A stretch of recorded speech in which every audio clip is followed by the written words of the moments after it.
chronique du patrimoine.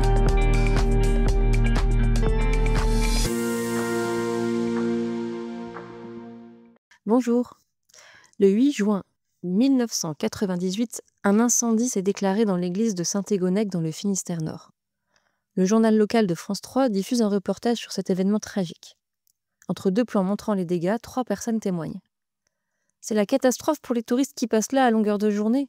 Ils ne verront plus qu'un squelette, s'émeut un homme tandis qu'une femme s'inquiète. Je me demande où sera la messe. Pour la messe, ça ira peut-être, mais quand il y aura des mariages ou des obsèques. Quant au maire de l'époque, il mesure de son côté le désastre patrimonial engendré par l'incendie. Entre tourisme, culte et patrimoine, ces 3 regards sur un même événement en disent long sur le rapport des habitants à l'enclos paroissial. Ces habitants sont les premiers acteurs des lieux. Ils les font vivre par le maintien du culte et en participant à la valorisation de ces ensembles devenus patrimoine. Ils organisent des concerts, visites guidées, conférences et autres animations.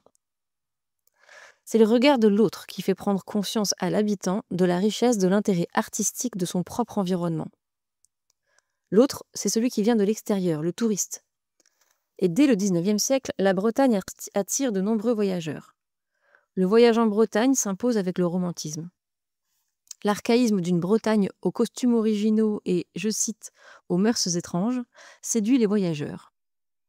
Dans les années 1840, les albums illustrés amplifient cette vogue de la Bretagne.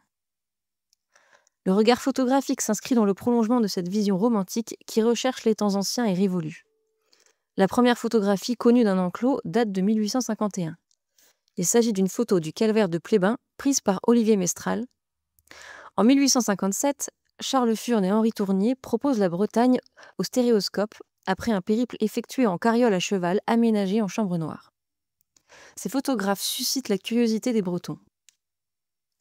L'arrivée du train rend le voyage plus rapide. Le tourisme se développe, alors que se construit progressivement l'idée que l'église et les éléments architecturaux qui l'entourent forment un ensemble cohérent qui trouvera dans les années 1920 un nom au succès prometteur, enclos paroissial.